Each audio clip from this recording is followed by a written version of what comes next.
마가복음 5장 말씀 보시겠습니다.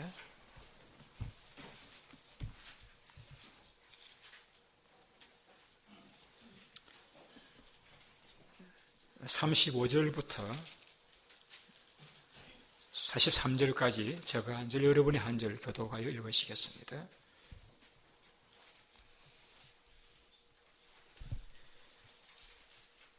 (35절) 제가 먼저 읽습니다. 아직 예수께서 말씀하실 때에 회당장의 집에서 사람들이 와서 회당장에게 이르되 당신의 딸이 죽었나이다. 어찌하여 선생을 더 괴롭게 하나이까?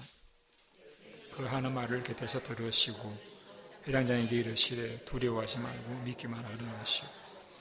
베드로와 야고보의 형제 요한 외에 아무도 따라옴을 허락하지 아니하시고 회당장의 집에 들어가 함께 가서 떠드는 것과 사람들이 울며 심히 통곡함을 보시고 들어가서 그들에게 이르되 너희가 어찌하여 떠들며 우느냐?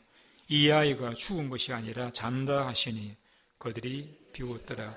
예수께서 그들을 다 내보내신 후에 아이의 부모와 자기와 함께한 이들을 데리시고 아이 있는 곳에 들어가서 그 아이의 손을 잡고 이르시되 달리다고 마시니 번역하면 곧 내가 네게 말하노니 소녀 일어나라 하심이라.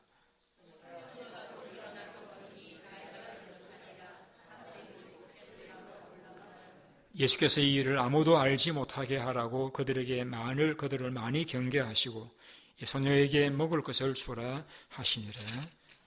아멘.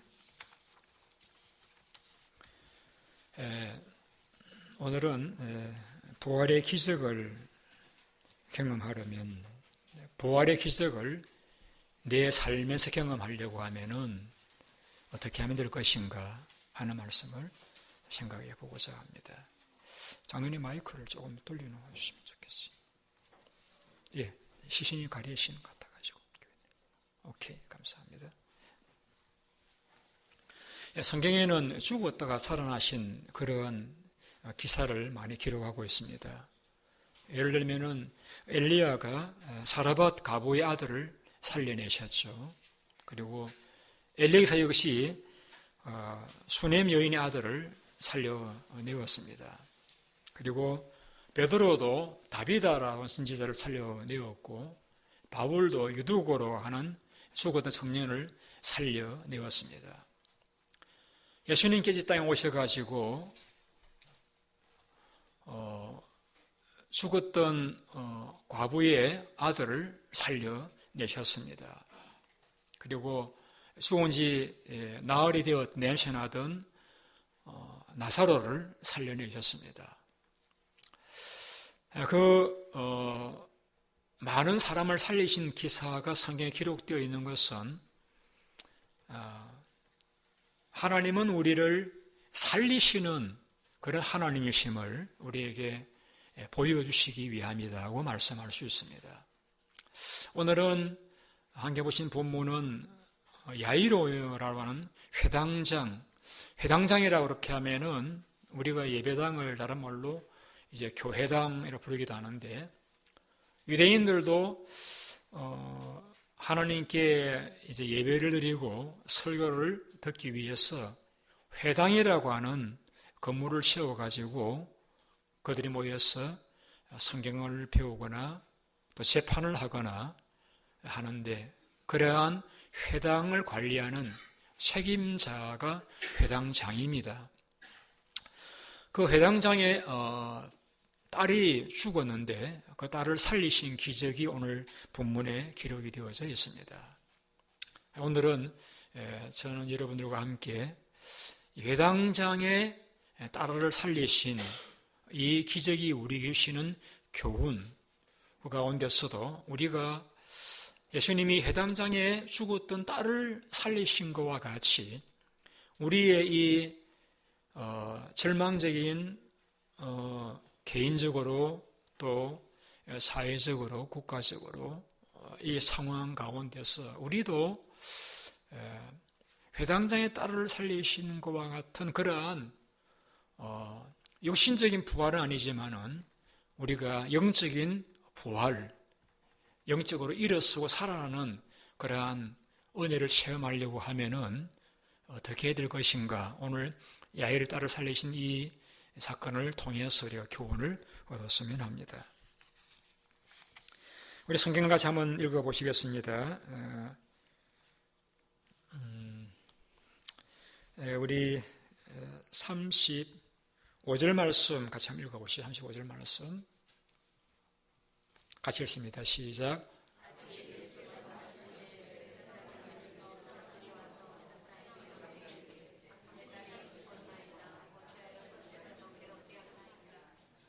예, 이 회당장에게 이르되 당신의 딸이 죽었나이다. 어찌하여 인생을 더 괴롭게 하나이까. 회당장은 정확히 말하면 회당의 장로라고 이야기해요. 회당에 있는 장로님. 우리 교회도 세 분의 장로님이 계시는데 회당에도 관리하는 그러한 장로님들이 계신 가운데서 회당을 책임진 장로님, 여러분 가운데서도 제일 이제 권위가 있는 그런 장로님이라고 이야기할 수 있죠. 그 회당장 이니까 이제 그 명예와 또 존경을 받는 그런 인물임을 알 수가 있습니다.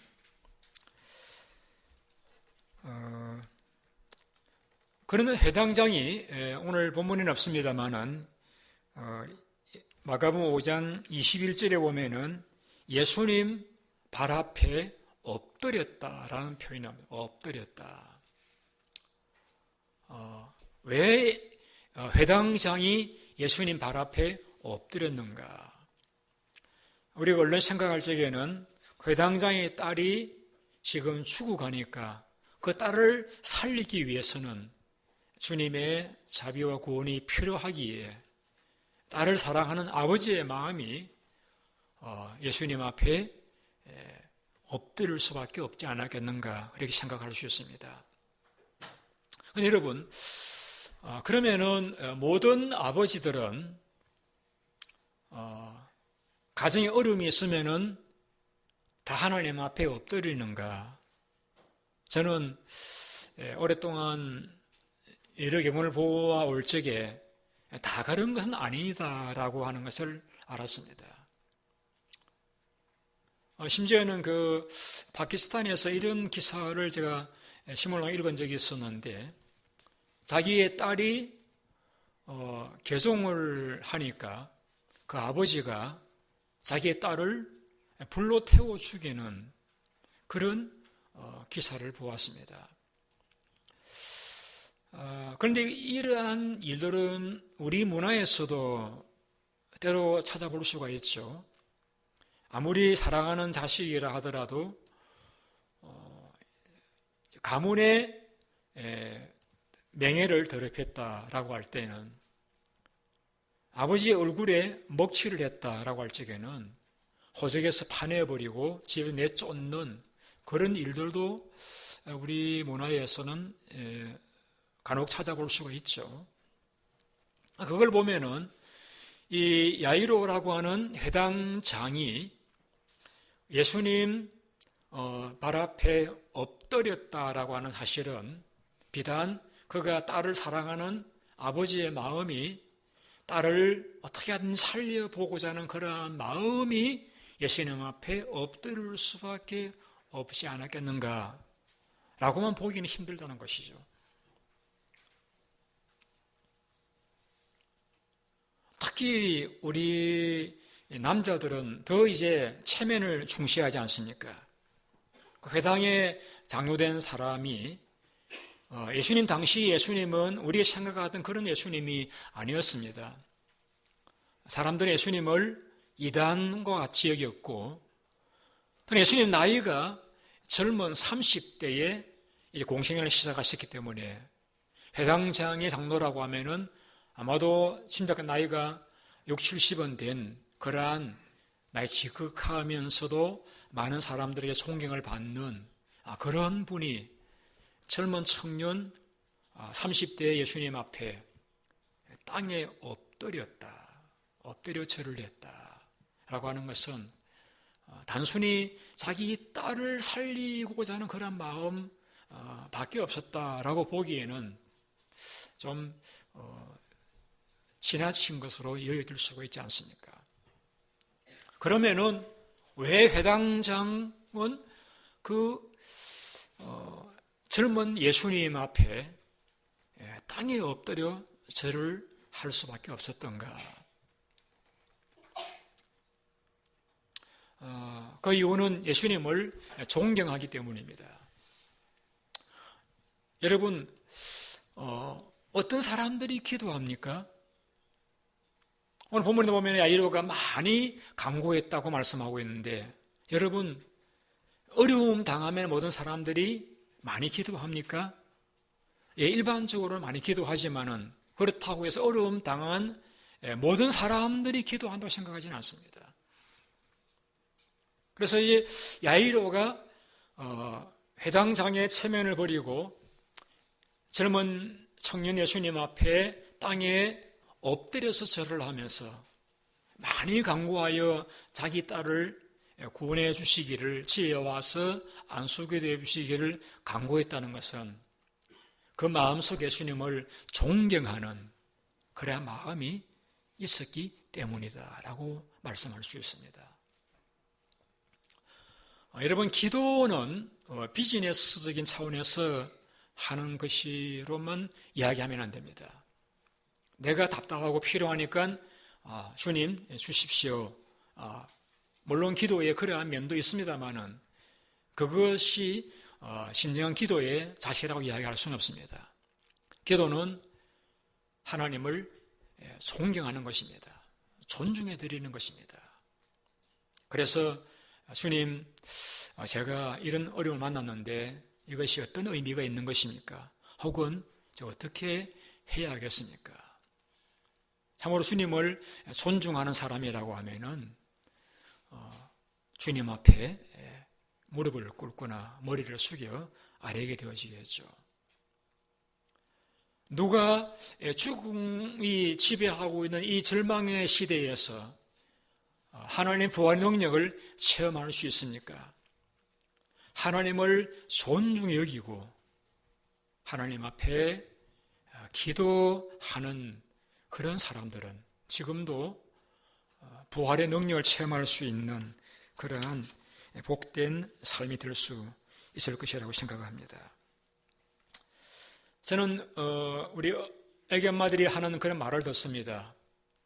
어떤 분은 젊고 얼굴도 예쁘고 학력도 좋고 건강하니까 그 다음 말은 하기가 좀 그렇네요. 뭐 이렇긴 하겠지, 그런 말을 들었습니다. 그 말은 이제 세상이 공평하다는 것입니다. 건강하고 예쁘고 가문도 좋고 학력도 좋고 돈도 많고 모든 면에 부족함이 없는 그런 사람은 없다는 것입니다. 자, 여러분, 회당장을 보십시오. 그에게는 명예가 있습니다. 종교적인 권위도 있습니다.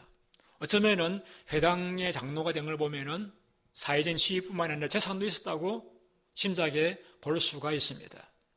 신앙도 있는 사람입니다. 그러나 그에게는 자기의 외동 딸이 아파서 죽어가는 그런 아픔이 있었다는 것을 볼 적에 참 세상은 공평하다. 모든 사람에게 다 한 가지 이상 고통과 어려움은 있구나. 그렇게 우리는 이야기할 수밖에 없죠.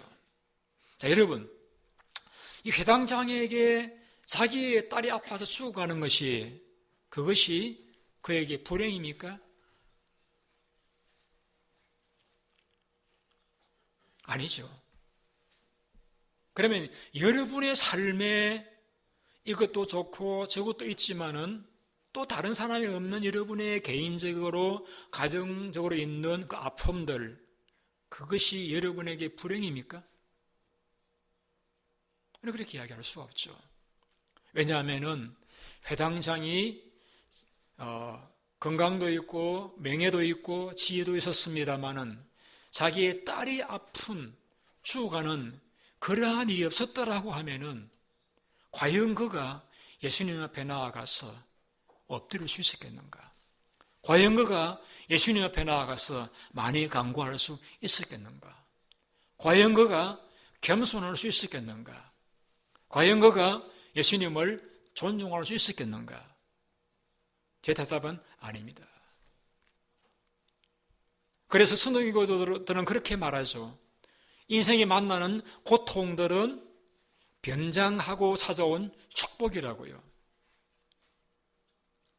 야이로 회당장이 자기 딸이 아픈 것 때문에 그는 예수님 앞에 나아갈 수 있었고, 예수님의 음성을 들을 수 있었고, 예수님의 능력을 체험할 수 있었던 것과 같이 우리가 겪고 있는 어려움들, 가정적인 개인적인 아픔들은 내가 불행할 수밖에 없는 이유라고 보기보다는 그것은 우리가 하나님을 체험할 수 있는, 하나님께 나아갈 수 있는, 하나님과 교제할 수 있는, 하나님의 능력을 경험할 수 있는, 다른 사람이 경험할 수 없는 깊은 하나님의 섭리를 깨달을 수 있는 그런 기회가 될 수 있다고 우리가 여길 적에 우리에게 있는 고통과 어려움들이 결코 우리에게 불행이라고 이야기할 수가 없다고 우리는 이야기할 수가 있을 것입니다.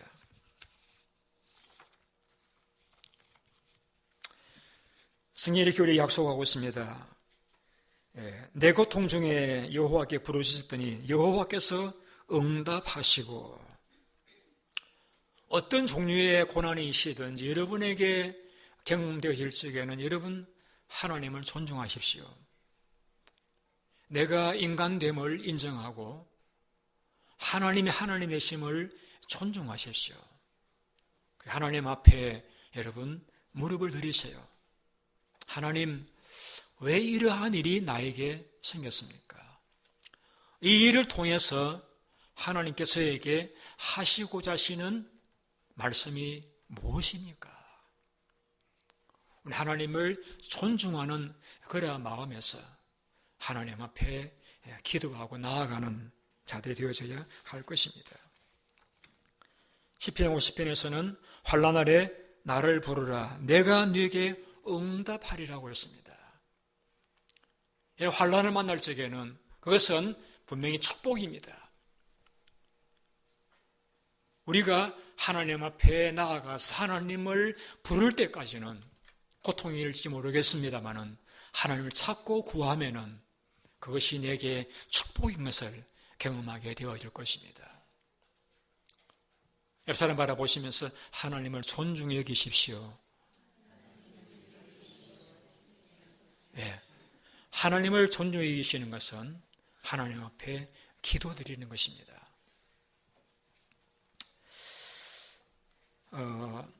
두 번째로 이 야이로의 딸이 부활된 이 사건을 통해서 우리의 삶의 하나님의 능력을 경험하기를 원하신다라고 하면은 우리는 믿음의 시련을 잘 견뎌내셔야 됩니다. 자, 오늘 다 읽지 않았습니다만은 마가복음 5장에 오시게 되면은 이제 야이로가 예수님께 간청을 드렸고 예수님께서 그 야이로 회당장의 간청을 받으시고 야이로와 함께 야이로의 집으로 또박또박 걸어가시고 있습니다. 자, 많은 무리가 예수님을 보기 위해서 혹은 예수님을 또 만지고 싶어서 부딪히면서 많은 무리가 예수님을 이렇게 싸고 있는 가운데서 한 여인이 그 무리 가운데서 예수님의 옷가에 손을 대었습니다. 그 여인은 12년 동안 혈루증이라고 하는 몸에서 피가 계속 흐르는 그러한 병을 갖고 있었는데 많은 이제 의사를 만났지만은 고침받지 못하였고 그 마음속에 내가 예수님이시라고 하면은 그의 옷가에 손만 대어도 내 병이 낫겠다는 믿음이 들어와서 그는 무리 가운데서 섞여서 예수님 옷가에 손을 내는 순간 예수님에게 능력이 흘러 들어와서 그의 병이 즉각 나았습니다. 그래서 주님께서 누가 내 몸에 손을 대었느냐고 주위를 둘러보시면서 손을 댄 사람을 찾자 제자들이 예수님 이렇게 많은 무리가 이렇게 부대끼면서 밀고 당기고 하는 가운데 예수님 옷가에 손을 댄 사람이 누구냐 찾는 것이 좀 그렇지 않습니까? 라고 했습니다만 주님께서는 계속 둘러보시자 그때 여인이 주님 앞에 나아가서 제가 손을 대었습니다 라고 고백을 하였고 주님께서는 그 여인을 보시고 내 믿음이 너를 구원하였느니라 내 병에 놓여서 건강할지어다라고 축복해 주셨습니다. 여러분, 이 혈루증을 앓던 여인과 예수님과의 이 대화가 있는 동안에 야이로의 집으로 향하던 예수님의 걸음이 잠시 지체가 되었습니다. 이때에 누가 제일 마음이 급하겠습니까? 야이로죠, 그죠? 왜요? 자기 집에 있는 딸은 지금 추구하고 있잖아요. 빨리 예수님께서 자기 집으로 신속히 가셔가지고 자기 딸을 머리에 손을 얹고 기도하셔가지고 자기 딸을 살려내셔야 되는데 중간에 자기가 볼 때는 웬 여자가 끼어들어가지고 예수님 옷가에 손을 내시고 또 누가 손을 내었느냐 말씀하시고 둘러보시고 이런 가운데 지체가 되어지니까 이 야이로의 마음이 답답하고 조급한 것입니다. 자, 그러면은 여러분 전지하신 하나님이신 예수님께서 야이로의 집에 신방하시는 중간에 이 혈루증 앓던 여인이 손을 대실 것을 아셨을까요? 모르셨을까요? 아셨겠죠. 그러면은 아시면서 지금 이 야이로는 너무 마음이 급한데 왜 급한 이 이머전시 상황인데 왜 그러한 상황에 이 여인을 등장시켜가지고 그 여인 나중에 와서 예수님 만나도 되는데 왜 이 급하게 지금 신방 가시는 중간에 이렇게 끼어들게 만들어가지고 대화를 하게 이렇게 사건을 허락하셨을까요?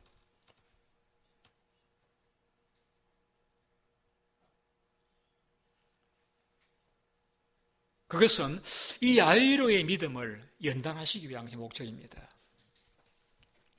야이로의 마음은 조급합니다. 주님 빨리 가셔가 자기의 딸을 머리에 손 얹고 그 죽은 딸을 살려주기를 바라는 급하고 이제 간절한 마음밖에 없습니다. 여러분 어때요? 여러분 기도하시면은 당장 하나님께서 Yes sir 하고 응답이 이렇게 주어지던가요? 우리 마음은 너무 급한데 하나님은 우리가 보는 관점에서 너무나 이렇게 더디신 것 같은 여유로우신 것 같은 그런 느낌을 여러분은 기도 생활에 경험해 보신 적 없습니까?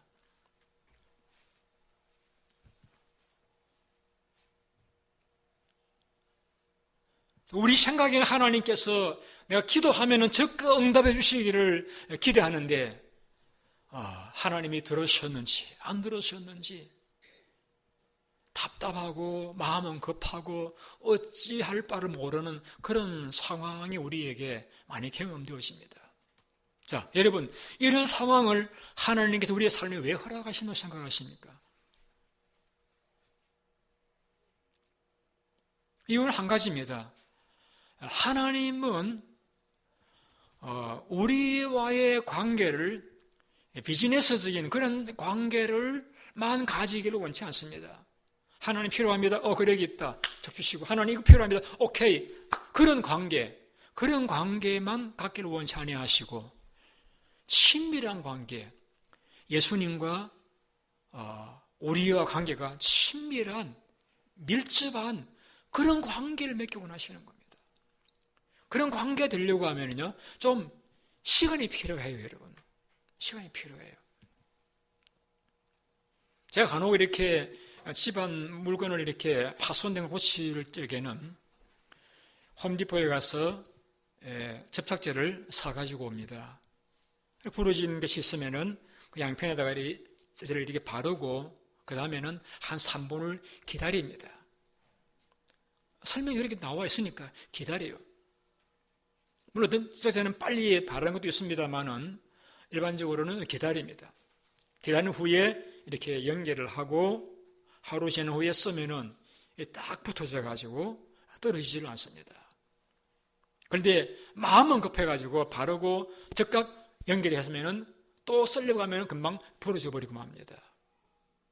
여러분, 우리가 이 물건도 부러진 관계를 견고하게 쓰려고 하면 시간이 필요한데 하나님과의 친밀한 관계를 가지기를 원하시면서 내가 한마디 기도함으로 사는 관계가 회복이 되고 친밀해지기를 바라는 것은 지나친 기대입니다. 여러분.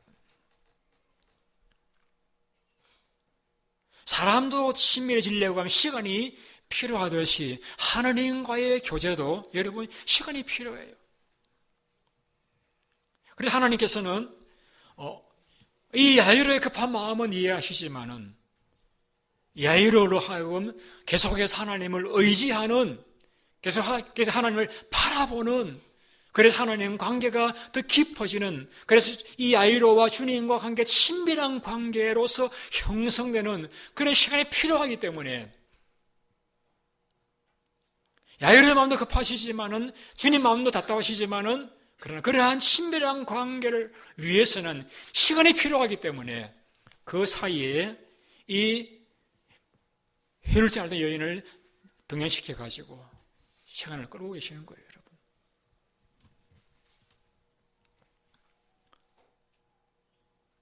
여러분, 하나님을 여러분의 곁에 서서 필요하다라고 하면 당장 탁 제공해주는 그런 어떤 서비스면을 생각하지 마시고 하나님은 우리와 친밀한 관계를 가지고 원하십니다. 이걸 아셔야 돼요.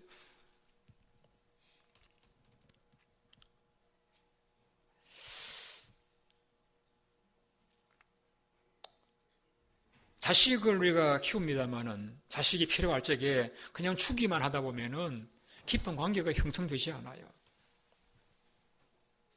자주 대화를 통해서 자녀와 깊은 관계를 가지는 것이 이게 참 중요하고 필요한 것입니다. 이것이 안 되었으면 부자 관계라고 이야기하기가 어렵잖아요.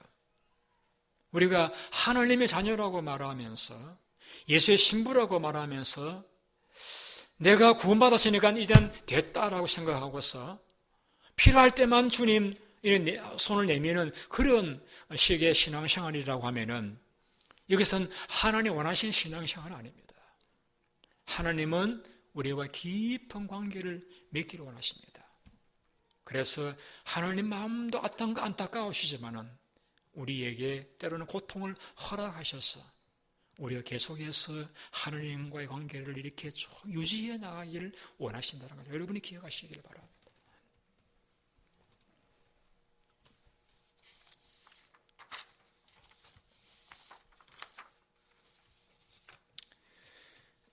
누가복음 18장에 보시면은 억울한 일을 당한 과부를 주님이 이야기를 하시면서 이렇게 말씀하십니다. 따라해 보시기 바랍니다. 항상 기도하고 낙심하지 말라. 항상 기도하고 낙심하지 말라. 낙심적인 상황이 생길지라도 그 상황을 바라보지 말고 항상 기도해라. 왜? 하나님은 그냥 열만 따먹는 그런 식의 신앙생활이 아니라 하나님은 친밀한 관계를 사랑의 관계를 갖기를 원하시기 때문에 항상 기도해라. 기다려라. 바라보아라. 하나님을 신뢰해라. 하나님을 의지해라. 계속해 하나님께 구하라는 것이죠. 기도하라. 자, 그런 가운데 이제 그 여인과 대화 끝나가지고 또 가려고 하는데 이제는 또 더 큰 어려움이 생겼습니다. 그것이 35절입니다. 다시 보시기 바랍니다. 아직 예수께서 말씀하실 때에 회당의 집에서 사람들이 와서 회당장에게 이르되 당신 딸이 어떻게 했다고요? 죽었나이다. 여러분, 죽음은 모든 것이 끝나는 것이잖아요. 죽었나이다. 최대의 절망이 죽음이잖아요. 죽어버리면 이제는 끝이잖아요. 그런데 우리 가운데 안 죽을 분 계십니까? 100% 죽을 분들입니다. 좀 늦게 일찍 그만 다르지 우리 다 죽을 분들입니다. 죽음으로 이 땅의 삶은 끝나버리는 것입니다. 그런데 집에 연락이 왔습니다. 딸이 죽었습니다. 주님을 더 괴롭게 하지 마십시오. 자, 여러분, 그 말씀을 전하는 사람들은 어떤 생각이냐면요, 주님을 구태여 집에까지 데려오지 마십시오. 모시고 오지 마십시오. 왜? 이미 딸이 죽어버렸지 않습니까? 모시고 오는 것은 주님을 괴롭히는 것입니다. 이것이 어떻게 보면 주님을 위하는 말 같이 보이지만 사실은 주님을 위하는 말이 아니에요, 여러분. 왜냐하면 그들의 생각에는 주님께서는 살아있을 동안에는 병을 고치실 수 있지만은 죽은 사람은 어떻게 하실 수 없다라고 여기는 그들의 불신앙을 표현한 말인 것입니다. 그래서 주님을, 선생님을 괴롭게 하지 마십시오. 왜? 이미 딸이 죽었나이다.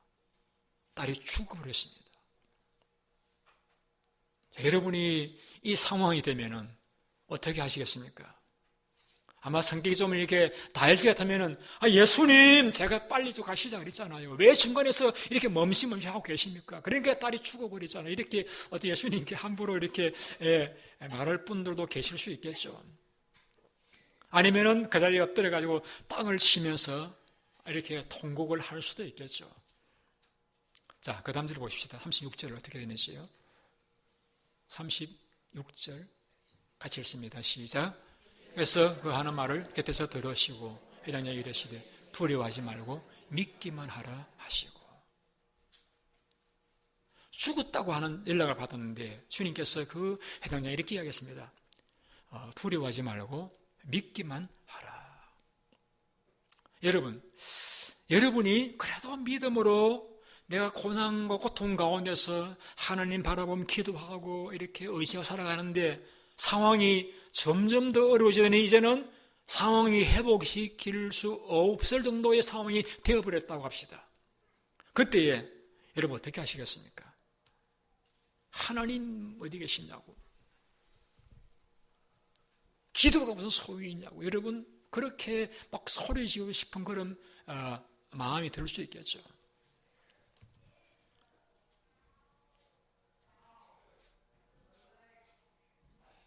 자, 여러분, 우리가 이러한 상황에서 그 야이로의 주님께서 두려워하지 말고 믿기만 하라고 말씀을 하셨는데, 여러분 위기의 상황을 만났을 적에 우리가 뭘 점검해 보셔야 되는가 하면요, 지금 주님이 나와 함께 계시는가를 점검해 보셔야 됩니다. 내가 아무리 만사 형통할지라도 주님이 나와 함께 하시지 않으신다라고 하면은 내 형통에게 복이 될 수 없어요. 그러나 내가 아무리 위기의 상황을 만났나 할지라도 주님이 나와 함께 하신다라고 하면은 그 위기는 내게 기회가 될 수 있습니다. 지금 해당장 라이로가 어렵게 해서 주님께 사정을 하고 또 그 혈전 여인을 통해서 지체되었지만 또 마음을 참고 겨우 주님을 모셔가려고 하는데 그 다음 기본은 딸이 죽었나이다 하는 일을 받았을 적에 그는 얼마든지 주님께 항의할 수 있고 고함 지를 수 있습니다만은 그는 주님의 음성을 듣습니다. 두려워하지 말고 믿기만 하라. 여러분 위기의 상황에서 이것을 확인하셔야 됩니다. 주님이 지금 나와 함께 계시느냐. 여러분이 그 위기의 상황에서 주님이 지금 나와 함께 계신다는 사실만 확인하실 수 있다라고 하면은 여러분들은 어떤 어려움도 여러분 극복해 나갈 수 있어요. 그런데 왜 사람들이 어려움 만나면은 푹푹 쓰러집니까? 주님의 임재를 확인하지 못하기 때문입니다. 사람들은 바라보았지, 자신만 바라보았지, 지금 내가 걸어가는 걸음 가운데 이 위기 가운데서도 주님이 나와 함께 계신다는 것을 확인하지 못하기 때문에 넘어지고 쓰러지는 것입니다.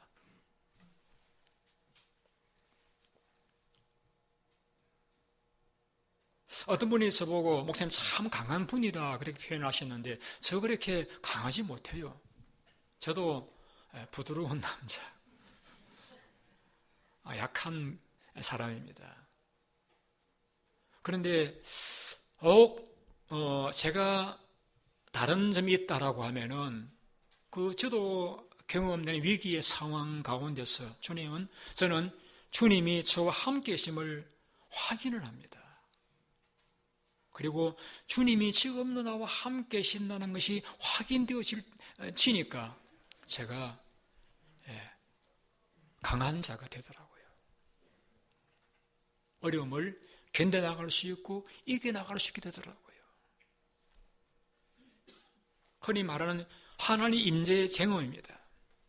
하나님의 임재를 경험하고 하나님의 평강을 경험하고 오늘 야이로에게 말씀하는 것과 같이 두려워하지 말라, 믿기만 하라는 주님의 음성만 내가 들을 수 있다라고 하면은, 음성을 듣고 임재를 경험했습니다. 그러니까 위기를 제가 견디고 이겨나올 수가 있었습니다.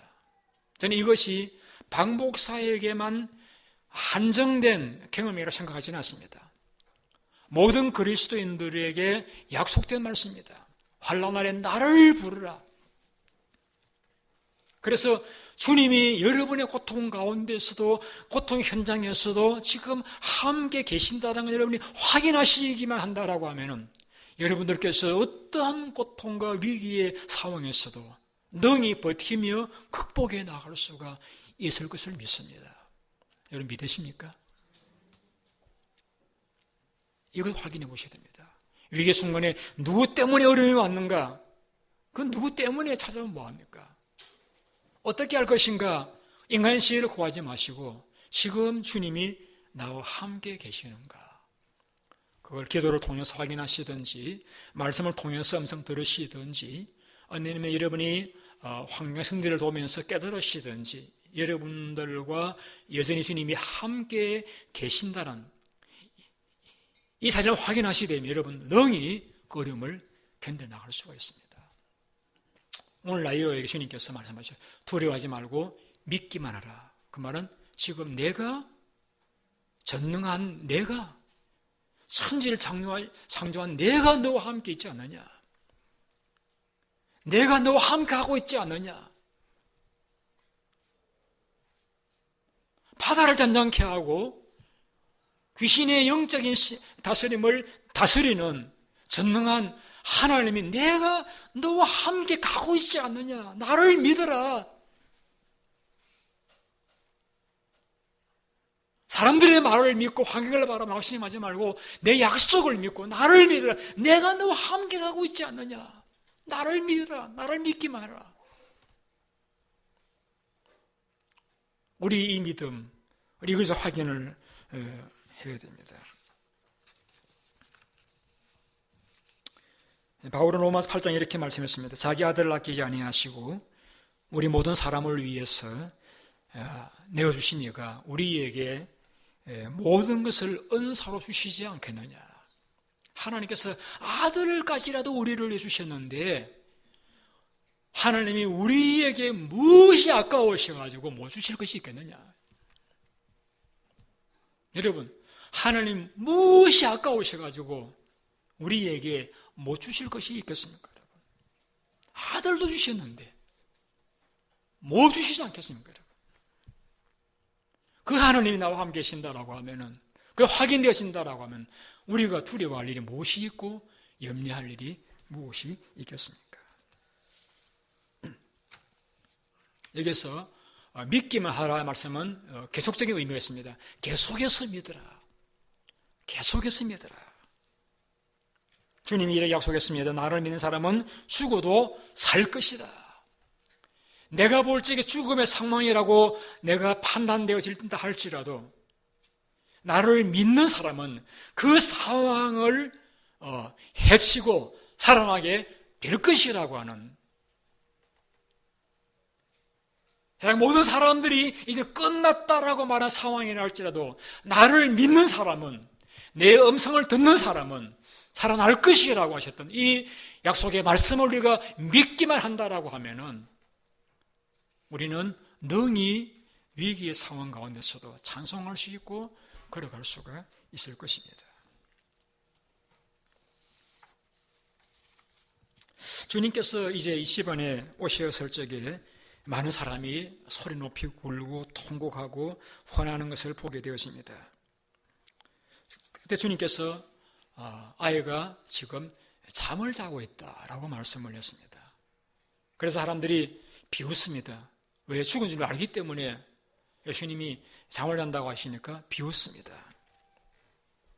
주님께서 어떻게 그들을 대화하시는가 하면은 40절을 보시겠습니다.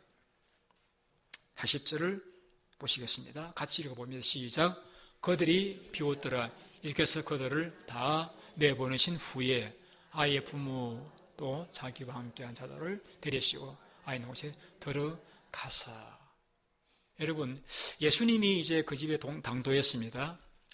울며 소리 지르는 사람들을 내보내셨습니다. 그리고 주님께서 아이 잔다라고 말하니까 또 어떤 사람들이 비웃으니까 그들을 주님이 다 내보내었습니다. 왜 그러셨을까요? 비웃는 그들이 딱 보는 앞에서 주님께서 아이야 일어나라 라고 말씀하셨는데 좋을 텐데 왜 그들을 내보냈었을까요?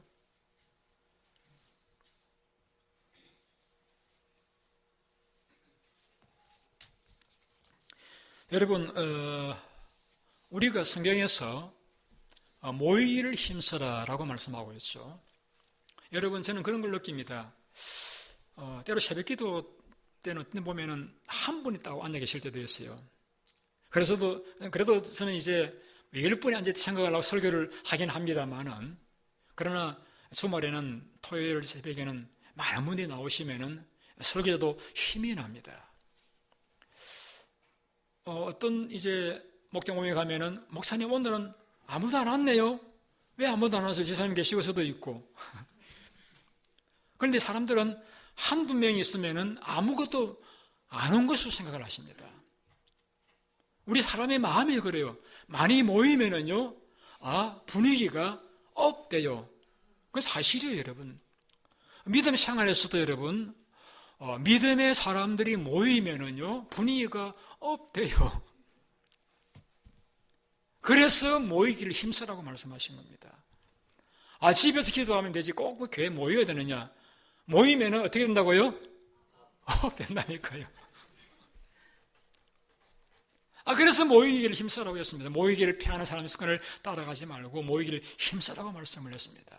자, 그런 관점에서 주님께서 왜 이 사람들을 내보냈을까요? 어떤 사람들입니까? 주님을 어떻게 하는 사람들? 비웃는 사람들, 불신앙하는 사람들, 의심하는 사람들, 무시하는 사람들 내보내라고 했습니다. 내보내라. 여러분, 하나님의 역사는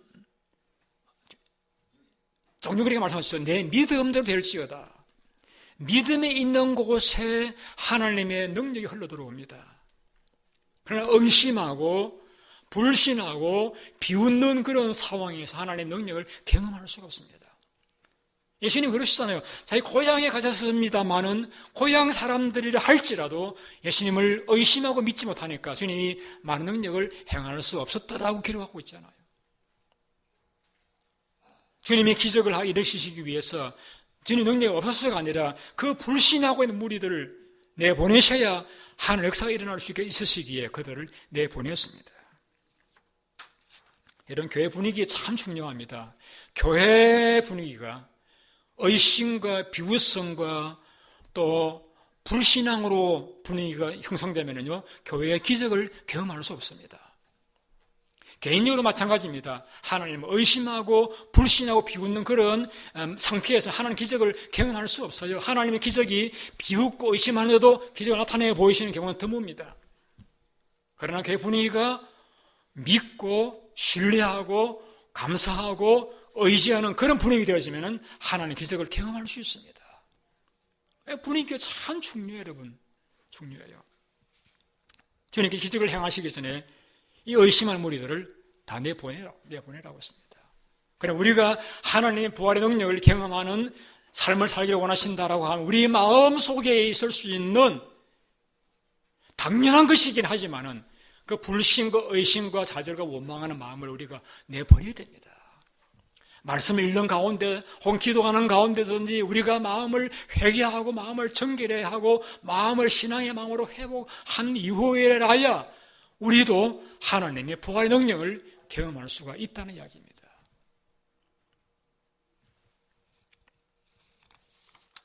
여러분, 마귀는 할 수 있는 대로 교회까지라도 불신앙의 분위기로 몰아가려고 많이 애를 씁니다. 반대로 성령께서는 많은 성도들의 마음을 믿음의 분위기, 신뢰의 분위기로 만들어가려고 애를 쓰시는 분이 성령 하나님이십니다. 우리가 하나님의 능력을 경험하기 원한다라고 하면은 마귀의 분위기를 타서는 안 됩니다. 하나님의 성령의 분위기를 따라서 신뢰와 감사와 믿음의 분위기로 따라갈 때 우리가 주님의 능력을 경험할 수 있다는 것입니다. 그래서 주님께서 그들을 다 내보내신 후에 아버지 어머니 세 제자를 데리고 들어가셔가지고 아이를 살려내시지 않습니까? 어떻게 살리십니까? 일어나라. 얘야 일어나라. 그래서 이제 잠자고 있는 아이에게 아버지와 어머니가 깨우는 것입니다. 얘야 일어나라. 주님께서 달리다 곰 고함 지르신 게 아니라 달리다 곰 얘야 일어나라. 아무리 그 음성이 부드러운 세미한 음성이라 할지라도 주님께서 일어나라고 말씀하실 적에 죽었던 아이가 일어났습니다. 살아났습니다. 죽었던 아이가 살아났습니다. 할렐루야 그래야 되는 거 아니에요? 어떤 경우에? 일어나라. 주님이 말씀하실 적에 여러분이 아무리 절망의 상황이 있다 할지라도 여러분 마음속에 박 목사야 일어나라. 김집사야 일어나라고 하시는 음성만 들으신다라고 하면은 두려워 말고 믿기만 하라 음성만 들으신다라고 하면 여러분 어떤 상황에서도 일어날 수가 있습니다.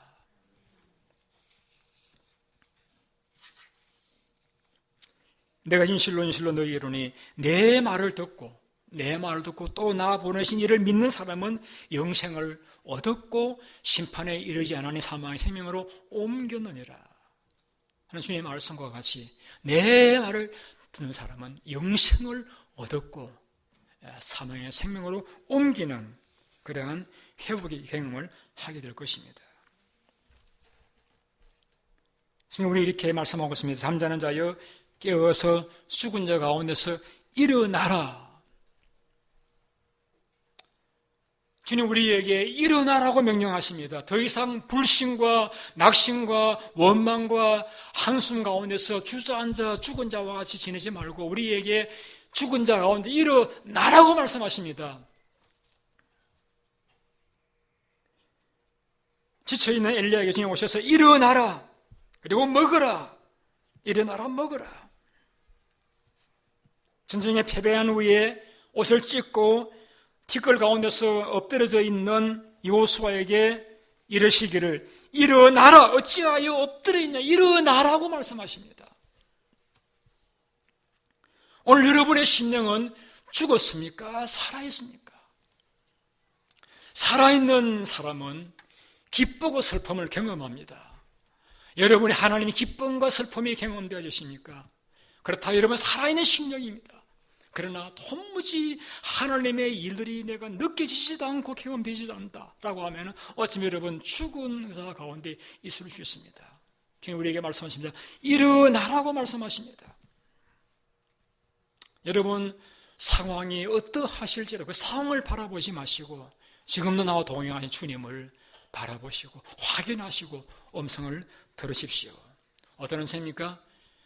두려워하지 말라. 믿기만 하라. 그리고 일어나라. 일어나라. 일어나라. 저는 제가 경험한 하나님의 그 회복과 부활의 능력을 여러분들도 경험할 수 있기를 바랍니다. 그것은 제가 목사라서 경험되어지는 것이 아니라 여러분들도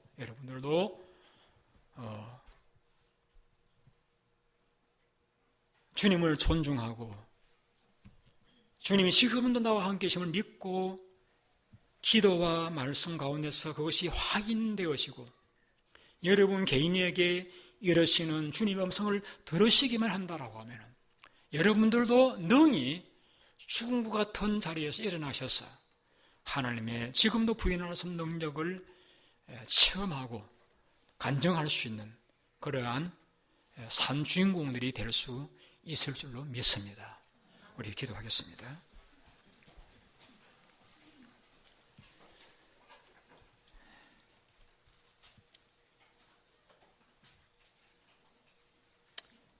우리의 당하는 여러 가지 사건과 일들을 통하여서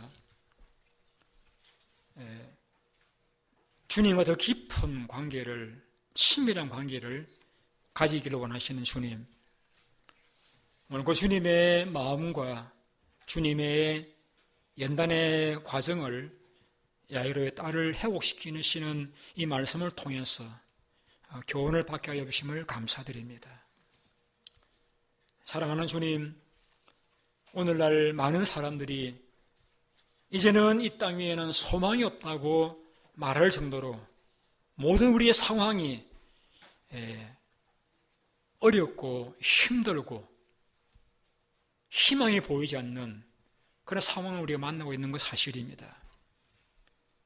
그러나 주님, 아침이 되면 저녁이 되는 것과 같이, 게으리 오면 봄이 되는 것과 같이 지금 살아계셔서 우주 만물을 다스리시고 자기를 찾는 이들의 음성에 대해서는 아무리 작게 드리는 기도를 할지라도 주님이 오셔서 들으시고 그 기도에 응답하시는 분이심을 우리가 깨닫고 우리의 상황에서 주님 앞에 나아가서 기도하기를 원하시는, 주님을 바라보면서 그 어려움을 버티기를 원하시는, 계속해서 주님을 신뢰하고 약속을 신뢰하면서 하나님 의지하기 원하시는 그런 주님의 뜻을 잘 헤아려서 기도하고 확인하고 신뢰하고, 그래서 부인할래 부인할 수 없는 지금 살아계신 하나님의 그 사랑하심과 그 능력을 오늘 우리의 삶에서도 경험하고 그것을 간증하며 살아갈 수 있는 우리 모든 성도님들이 되어질 수 있기를 원합니다. 오늘 이 시대의 교회를 향하여서, 이 시대 우리 그리스도인을 향하여서 이 불순신 우리에게 이렇게 요구하고 있습니다. 너희 하나님이 어디 있느냐라고 요구하고 있습니다. 하나님, 그들에게 우리가 분명하게 체험한 내가 만난 주님을 간증할 수 있는 살아있는 믿음의 소유자들이 다 되게 하여 주옵소서. 예수님의 이름으로 기도드립니다. 아멘. 우리 헌금위원 나오시고요. 337장입니다.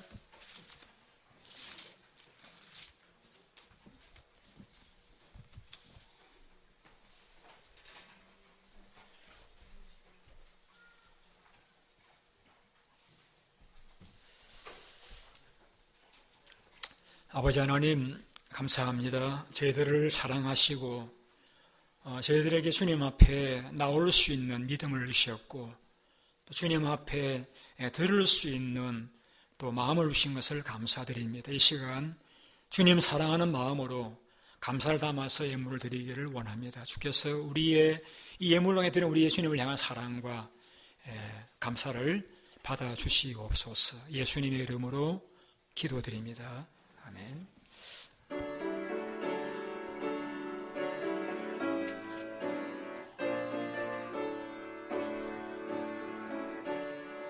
내 모든 시험 무거운 짐을 주 예수 앞에 아뢰이면 근심에 쌓인 날 돌아보사 내 근심 모두 맡으시네.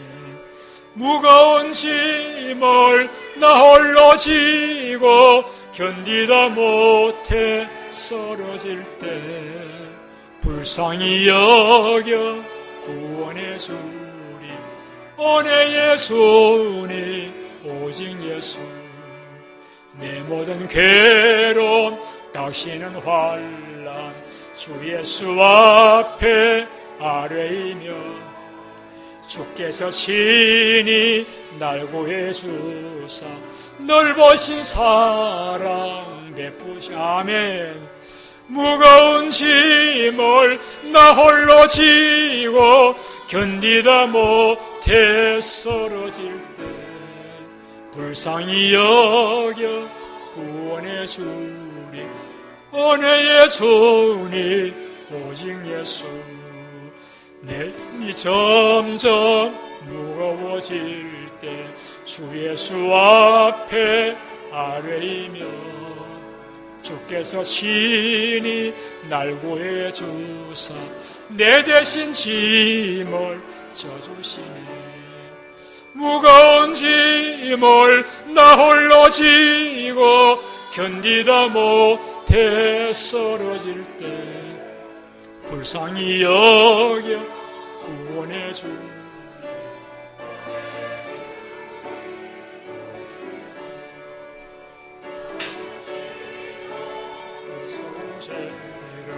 주 예수 앞에 아뢰이면 주여 예수는 나의 능력이 되사 세상을 이길 힘주시네. 주여 무거운 짐을 나 홀로 지고 견디다 못해 쓰러질 때 불쌍히 여겨 구원해 주리. 은혜 예수님 오직 불쌍히 여겨 구원해 주리. 은혜 예수님 오직 예수.